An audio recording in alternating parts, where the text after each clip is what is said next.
오늘의 주요 뉴스입니다. 한덕수 국무총리는 이태원 참사와 관련해 앞으로는 주체가 없는 자발적 집단 행사에도 시민의 안전을 담보할 방안을 마련하겠다고 밝혔습니다. 또 유가족과 부상자, 일반 시민도 심리 상담과 치료를 받을 수 있도록 적극 지원하겠다고 말했습니다. 이태원 참사로 인한 트라우마를 극복하기 위해서는 최대한 빨리 이전 일상과 비슷한 생활 패턴을 찾아야 한다고 전문가들은 조언하고 있습니다. 그러기 위해서는 일단 사고 영상이나 댓글에 최소 2주간 멀리할 것을 권고했습니다. 코로나19 신규 확진자는 5만 8,379명으로 지난 9월 16일 이후 46일 만에 5만 명대로 올라섰습니다. 위중증 환자는 열흘째 200명대를 이어갔고 사망자는 33명으로 누적 사망자는 2만 9,209명, 치명률은 0.11%입니다. 중국이 독자 우주정거장인 텐궁건설을 위한 두 번째 실험실 모듈이자 마지막 모듈인 멍텐 발사에 성공했습니다. 우주정거장 텐궁은 핵심 모듈인 테너를 중심으로 양쪽에 두 개의 실험실 모듈인 원텐과 멍텐을 결합하는 구조입니다. 140여 명의 사망자가 발생한 인도 현수교 붕괴 사고는 몇 명의 다리 양쪽 난간을 잡고 몸을 흔들자 한쪽 케이블이 모두 끊어지며 발생한 것으로 드러났습니다. 다리의 보수와 관리를 맡은 회사는 수개월에 걸쳐 보수 공사 후 사고 며칠 전 재개통하면서 이를 관련 당국에 알리지 않았고 안전 점검도 받지 않은 것으로 전해졌습니다.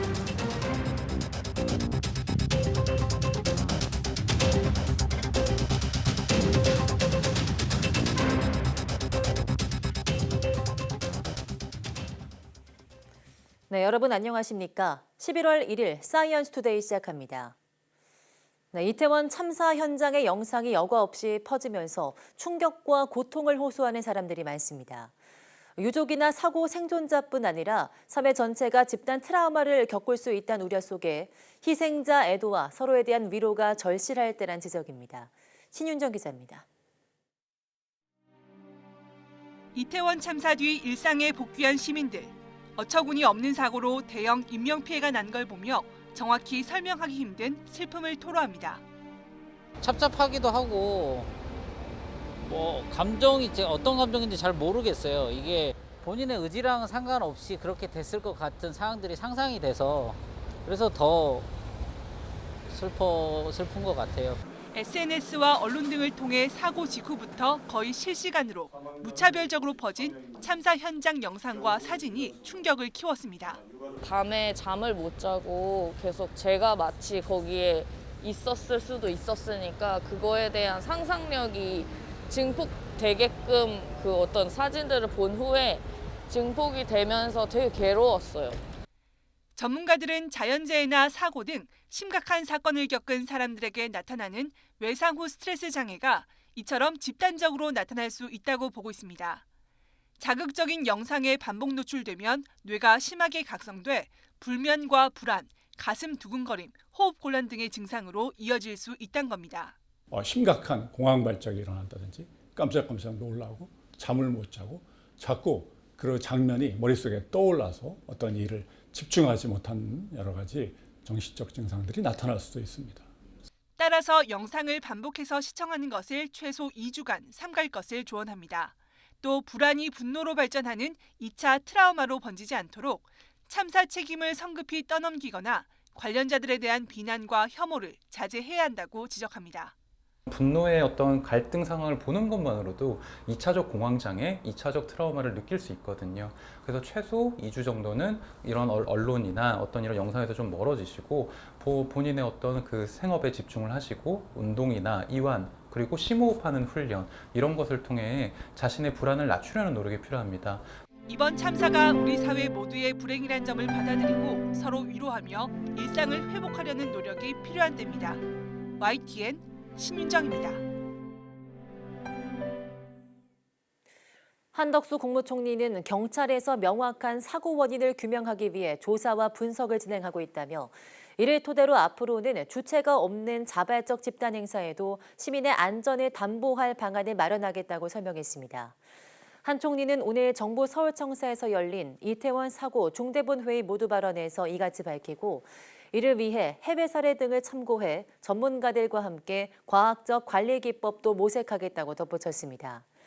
한 총리는 또 정부는 이번 참사의 유가족과 부상자, 일반 시민도 심리 상담과 치료를 받을 수 있도록 국가 트라우마 센터와 서울시 정신건강복지센터를 통해 적극 지원하겠다고 밝혔습니다. 이와 함께 이번 사고로 어린 학생들의 피해도 컸다며 다중 밀집 장소에서의 안전수칙 등을 포함한 안전교육 강화 방안을 마련해 안전교육이 내실 있게 이루어지도록 하겠다고 강조했습니다. 네, 국민의힘도 이번 이태원 참사와 관련해서 관련 법 개정을 약속했습니다. 국민의힘 성일종 정책위의장은 주최자가 없는 행사도 안전관리를 강화하도록 관련 법을 바꾸겠다고 밝혔습니다. 성 의장은 오늘 원내대책회의에서 주최자 없는 행사도 안전관리를 하도록 재난안전관리기본법 개정을 추진하겠다고 말했습니다. 이어 인파가 몰릴 경우에 대한 대응책과 지진, 건설 현장, 화학공장 등의 안전 상황을 다시 한번 점검해달라고 정부에 주문했습니다. 네, 많은 사상자가 발생한 이태원 참사에서 구급대뿐 아니라 일반 시민들도 심폐소생술을 하는 등 응급처치에 나섰습니다. 조금이라도 희생을 줄이기 위한 노력이었는데요. 인터넷 공간에서는 과실 책임이 두렵다는 이유로 때 아닌 논쟁이 벌어졌습니다. 근거 있는 주장인지 신지원 기자가 알아봤습니다. 시민들이 바닥에 무릎을 꿇고 앉아 연신 심폐소생술을 이어갑니다. 한 사람이라도 살리려는 필사적인 노력입니다. 그런데 인터넷에선 이를 두고 찬반 논쟁이 벌어졌습니다. 심폐소생술을 했다가 갈비뼈라도 부러지면 치료비 내놓으라고 한다. 나중에 고소당할까 봐 두렵다는 이유로 응급조치에 나서지 않겠다는 겁니다. 그러나 현행법상 응급 환자를 살리려다 발생한 사상사고에 대해서는 민형사상 책임을 질 수 없습니다. 특히 사회 재난으로 인정된 대형 인명사고 현장에서는 더 광범위하게 적용될 수 있습니다. 다만 사망사고의 경우 책임을 감면한다고 되어 있어 일말의 책임 우려가 있기는 합니다. 이와 관련해 지난 6월 응급치료 과정에서 발생한 책임을 대폭 완화하는 이른바 착한 사마리아인법이 발의된 상태입니다. 착한 사마리안법을 통과를 시켜서 정말 이런 사고가 났을 때 우리 주변에서의 CPR 아니면은 응급 소생에 대해서 모든 시민들이 적극적으로 참여를 할 수 있도록 하는 때 아닌 성 갈등도 논쟁을 악화시키고 있습니다. 노출이 많은 의상을 입은 사람에게 흉부 압박을 시도했다가 성추행범으로 몰릴 수 있다는 겁니다. 하지만 이 역시 사람을 살리기 위한 노력일 때는 책임을 물을 수 없습니다. 객관적으로 위험에 있거나 또는 네네. 위험에 있다고 일반인이 다 인식할 만한 상황이 된다면 네네. 그런 걸 겁내할 필요는 없을 것 같고요. 그쵸. 정말 위험한 사람을 돕는 게 중요한 거지. 그쵸, 이런 걸 갖고 그쵸. 자꾸 예를 들어서 성추행의 젠더 갈등을 부추기는 거는 예. 바람직하지는 않죠. 근거가 불분명한 논쟁으로 응급 구조 활동의 가치가 퇴색되지 않도록 관련 제도와 사회적 인식 개선이 필요하다는 지적이 나오고 있습니다. YTN 신지원입니다. 네, 다음 소식입니다. 오늘 0시 기준 코로나19 신규 환자는 어제보다 3만 9천여 명 많은 5만 8,379명으로 집계됐습니다. 일주일 전보다 1만 4천여 명 늘었고 2주 전보다 2만 5천여 명 증가했습니다. 신규 환자가 5만 명대를 나타낸 것은 지난 9월 16일 이후 46일 만입니다. 신규 환자 가운데 국내 발생은 5만 8,311명, 해외 유입은 68명입니다. 위중증 환자는 288명으로 열흘째 200명대를 나타냈습니다. 사망자는 33명으로 누적 사망자는 2만 9,209명, 치명률은 0.11%입니다. 미국 질병통제예방센터의 로셸 월렌스키 국장이 코로나19 재확진 판정을 받았습니다. 월렌스키 국장은 현지 시간 지난 21일 최초로 코로나19 양성 판정을 받은 뒤 팍스로비드 치료를 받고 회복했으나 10월 30일 경미한 코로나19 증상을 다시 보여 자택에서 격리에 들어갔습니다. 팍스로비드 치료를 받은 일부 코로나19 환자들 사이에서는 회복 후 재확진되는 리바운드 사례가 보고됐습니다. 조 바이든 대통령 부부 역시 코로나19 확진 뒤 팍스로비드 치료를 받았으나 리바운드 증세로 다시 격리에 들어간 바 있습니다. 네, 애플의 신형 스마트폰 아이폰 14의 최대 생산 기지인 중국 정저우 공장에 코로나19가 번졌습니다. 공장 직원들이 탈출극까지 벌어지면서 올 연말 출하량의 30%가 줄어들 거란 전망이 나오고 있습니다. 베이징 강정규 특파원이 보도합니다. 공장 노동자들이 폐쇄된 출입문을 뚫고 쏟아져 나옵니다. 일부는 외곽 철조망을 넘습니다. 운 좋은 사람들은 대형 화물차 짐칸을 얻어 탔지만 대부분은 여행 가방을 끌고 수십 킬로미터를 하루고 이틀이고 걸었습니다. 코로나19로 봉쇄된 중국 정저우 아이폰 조립 공장에서 탈출해 집으로 돌아가는 길입니다. 수많은 중국인들은 80년 전 허난성 대기근을 떠올렸습니다. 115公里遇到关卡劝返绕路50公里走了一天一夜也挺泪目的想起了电影1942 앞서 정저우 공장을 운영하는 타이완 업체 폭스콘은 코로나19 감염자가 일부 나오긴 했지만 생산은 안정적이라고 밝혔습니다.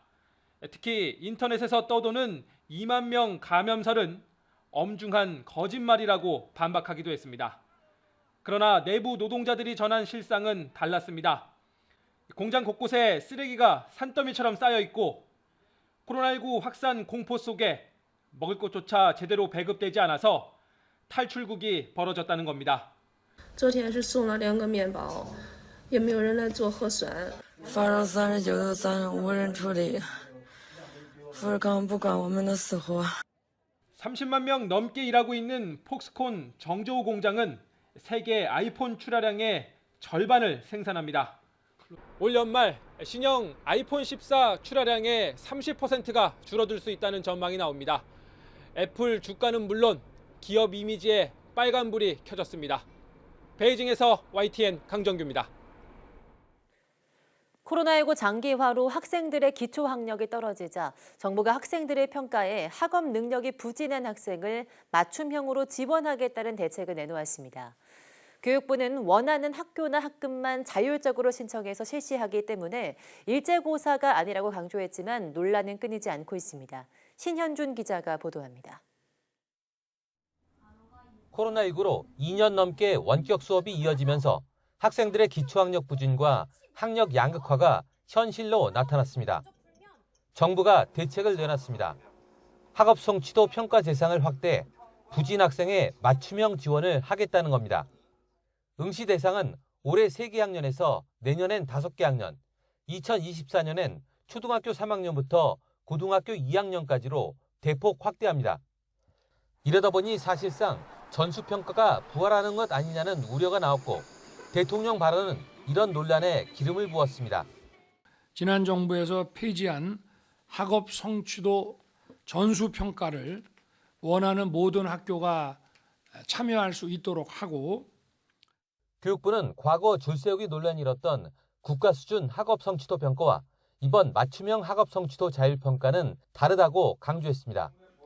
또 원하는 학교나 학급만 서로 다른 날짜에 다른 문제로 응시하기 때문에 일제고사나 전수평가 부활은 아니라고 선을 그었습니다. 그러니까 줄 세우기식의 일제고사는 없다. 아닙니다. 하시는 거죠? 예, 줄 세우기를 할 수가 없는 게 순위나 점수나 이런 게 비교할 수가 없습니다. 예. 하지만 몇몇 시도교육청의 학업 성취도 평가 확대 움직임과 맞물려 우려는 여전합니다. 성취도 평가를 잘 봐야 된다. 이런 식으로 또 나가게 되면 학교에서 그걸 대비하고 교육과정이 왜곡되고 이런 식의 오류가 또 반복될 수 있다는 생각입니다. 교원단체 좋은교사운동의 설문조사에서도 현직 교사의 74%는 이번 자율평가 시스템이 학생들의 기초학력 향상에 긍정적이지 않다고 답했습니다. 그러면서 핵심은 평가가 아니라 학력 격차 예방과 학생을 돌볼 수 있는 전문 인력 확충이라고 지적했습니다. YTN 신현주입니다. 네, 지난달 29일 규모 4.1의 지진이 났던 충북 괴산 지역에서 다시 지진이 발생했습니다. 기상청은 오늘 새벽 2시 27분 52초 충북 괴산군 북동쪽 11km 지역에서 규모 2.9의 지진이 발생했다고 밝혔습니다. 진앙은 북위 36.88도, 동경 127.88도이며 지진 발생 깊이는 14km입니다. 기상청은 지진 발생 인근 지역은 지진동을 느낄 수 있다며 주의를 당부했습니다. 지난달 28일부터 필리핀을 강타한 태풍 날개 영향으로 100명에 가까운 사망자가 발생했습니다. 필리핀 당국은 홍수와 산사태로 숨진 98명 가운데 50여 명은 이슬람 자치 지역의 마긴다나오주 출신으로 파악하고 있습니다. 또 지금까지 69명이 다치고 실종자 역시 60여 명에 이르는 것으로 나타났습니다. 게다가 마을 사람들이 잘못된 방향으로 대피하면서 산사태에 파묻혀 수십 명이 더 실종됐을 것으로 보고 있습니다. 남중국해로 불어닥친 태풍 날개는 필리핀 섬 곳곳에 파괴 흔적을 남겼으며 200만 명이 수해를 입은 것으로 집계됐습니다. 140여 명의 목숨을 앗아간 인도의 현수교 붕괴 사고는 몇 명이 다리를 흔들자마자 다리 한쪽 케이블이 모두 끊어지며 발생한 것으로 드러났습니다. 인도 경찰은 다리의 관리를 책임지고 있는 회사 관계자 9명을 체포해서 과실치사 혐의로 조사하고 있습니다. 이동원 기자입니다. 지난 30일 저녁 사고 발생 직전 인도 모르비 지역 다리에 설치된 CCTV 화면입니다. 폭 1.25m, 길이 233m인 현수교의 케이블이 흔들리는 모습이 보입니다. 흰옷을 입은 한 남성이 다리 양쪽 난간을 잡고 몸을 좌우로 흔들기 시작하자 곧바로 다리를 지탱하던 오른쪽 케이블이 모두 끊어지면서 사람들이 모두 10m 아래 강으로 떨어집니다. 사고 당시 다리 위에는 축제를 즐기려던 사람이 400명 이상 있었던 것으로 전해졌습니다. 적정 수용 인원의 3배나 되는 숫자입니다. 현지 매체는 확인된 사망자가 140명을 넘어섰고 170여 명을 구조했다고 전했습니다. 아직 100명 안팎의 생사가 확인되지 않은 가운데 수색 작업이 진행 중입니다. 경찰은 사고가 난 다리에 보수와 관리를 맡은 회사 관계자 9명을 체포해 과실치사 혐의 등으로 조사하고 있습니다. इसमें जैसे इसका नाम खुलता जाएगा पुलिस उसकी धरपकड़ करती जाएगी और किसी भी व्यक्ति को किसी भी कंडीशन में छोड़ने का पुलिस का कोई इरादा नहीं है. 시계 제조가 주력인 이 업체는 수개월에 걸친 다리 보수 공사 후 사고 며칠 전 재개통하면서 이를 관련 당국에 알리지 않았고 안전 점검도 받지 않은 것으로 전해졌습니다. 모르비 지역 상점 대부분은 사망자와 유족들에 대한 애도의 표시로 문을 닫았습니다. ये कल जो हादसा हुआ उसकी वजह से पूरा मोरबी कल रात से ही बंद है। सबने अपनी तरफ से एक श्रद्धांजलि देने की कोशिश की है कि ये हादसा बहुत बुरा हुआ है, मतलब बहुत ही 희생자들의 장례가 이어지며 모르비 지역 전체가 깊은 슬픔과 비통에 잠겼습니다. YTN 이동원입니다.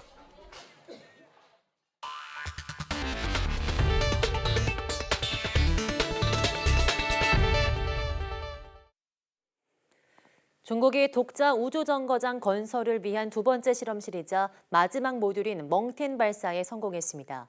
중국 유인우주국은 우리 시간으로 어제 오후 4시 반쯤 하이난 원창 우주발사장에서 멍텐을 운반 로켓인 창정5 야오 4호에 실어 쏘아 올렸다고 밝혔습니다. 중국 우주정거장 텐공은 핵심 모듈 테너를 중심으로 양쪽에 2개의 실험실 모듈 원텐과 멍텐을 결합하는 구조입니다. 멍텐은 실험 전용 모듈로 미세중력과 물리학, 항공우주기술 등 다양한 분야의 실험을 할 수 있습니다. 중국은 멍텐에 이어서 연말까지 화물우주선 텐저우 5호와 유인우주선 선저우 15호를 발사하며 올해 안에 우주정거장 건설을 마무리한다는 계획입니다.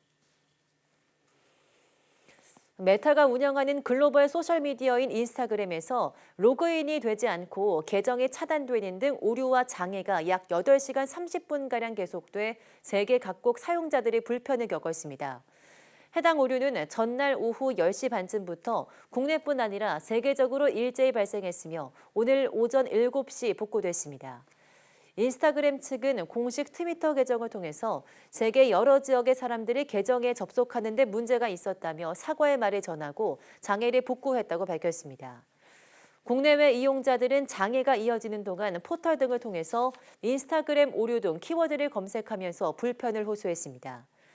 인터넷 서비스 접속장애 모니터링 업체 다운디렉터에 따르면 전날 장애가 발생한 지 약 30분 만인 오후 11시쯤에는 7,300건 이상의 접속 불량 사태가 보고됐습니다.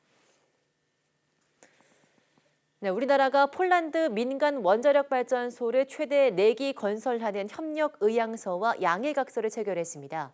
모두 20조 원 규모인데요. 폴란드 장관은 본 계약으로 이어질 가능성이 100%라고 강조했습니다. 이승윤 기자가 현장에 다녀왔습니다. 폴란드 수도 바르샤바에서 240km 떨어진 차로 3시간 거리인 남서부 도시인 퐁트노프. 화력발전소와 저수지가 있어 원자력 발전소에 대한 주민 수용성과 용수 공급이 원활한 곳입니다. 이곳에 한국형 원자로 APR-1400 최대 4기의 건설을 추진하기 위해 한국수력원자력과 폴란드 민간 발전사, 폴란드 국영전력공사가 협력 의향서를 체결했습니다. 4기의 용량은 5,600메가와트, 사업 규모는 20조 원가량. 이례적으로 폴란드 국유재산부 장관이 방한해 이창양 산업통상자원부 장관과 양해각서를 체결하며 사업의 안정적인 추진을 보장했습니다. Mogę powiedzieć, że jestem przekonany w 100%, że do takiego wypracowania takiego dokumentu dojdzie. To oczywiście praca dla zarządów firm, które będą tą elektrownię budowały i będą uzgadniały wszystkie szczegóły. 폴란드는 1차 정보원전 사업 파트너로 우크라이나 전쟁으로 의존도가 높아진 외교안보 상황을 고려해 미국 웨스팅하우스사를 선정했습니다. 하지만 2차 민간 원전 사업 파트너는 가성비 좋은 원전과 시공 능력을 갖춘 우리나라의 손을 잡았습니다. 계약 상대인 PGE는 폴란드 최대 에너지 기업으로 폴란드 국토의 40%의 전력을 공급하고 있습니다. 민간 사업이라 기술 이전 부담은 덜하고 사업 속도는 국가 사업보다 빠를 전망. 지금 꼭 연도를 예상한다면 2026년 또는 2025년 그 전후가 되지 않을까. 게다가 폴란드 1차 원전 사업을 수주한 미국 웨스팅하우스사는 시공 능력이 없어 시공도 우리 기업이 따낼 가능성이 큽니다. 시공은 자금 조달 부담이 없어 우리로선 민간 사업 수주에 이어 미국의 폴란드 원전 사업 시공까지 수주하면 실속을 챙기는 셈입니다.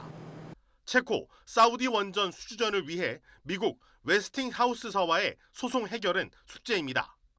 한국 원전 산업이 글로벌 에너지 위기를 기회로 삼아 주력 수출 종목으로 발돋움하고 있습니다. YTN 이승윤입니다. 네, 무역 소지가 10월에도 적자를 기록하면서 7개월 연속 적자를 이어갔습니다. 7개월 연속 적자는 1997년 IMF 외환 위기 이후 25년 만에 처음입니다. 산업통상자원부가 발표한 10월 수출입 통계를 보면 지난달 무역 소지는 67억 달러 적자를 기록했습니다. 수출은 524억 8천만 달러, 수입은 591억 8천만 달러로 집계됐습니다. 수출은 중국 시장 위축과 반도체 가격 하락으로 지난해보다 5.7% 감소한 데 비해서 수입은 원유와 가스 등 에너지원 수입 급증에 따라 9.9% 증가했습니다. 이에 따라 올해 10월까지 무역 수지는 356억 달러 적자를 기록하게 됐습니다.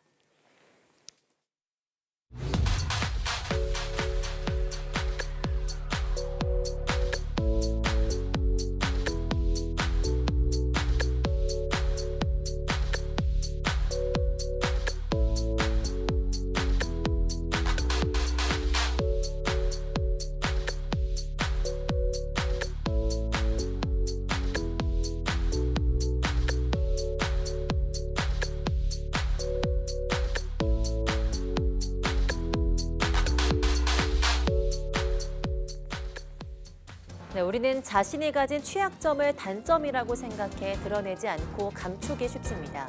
하지만 내가 자주 넘어지는 부분이 어디인지 스스로 마주하고 가까운 지인들과 공유한다면 더 쉽게, 더 멀리 앞으로 나아갈 수 있을 텐데요. 오늘 오후 사이언스 투데이 한길 사람 속은에서는 취약점을 어떻게 바라봐야 하는지 명지대학교 교육대학원 임지숙 교수와 이야기 나눠보겠습니다. 많은 시청 바랍니다. 함께 해주신 여러분 고맙습니다.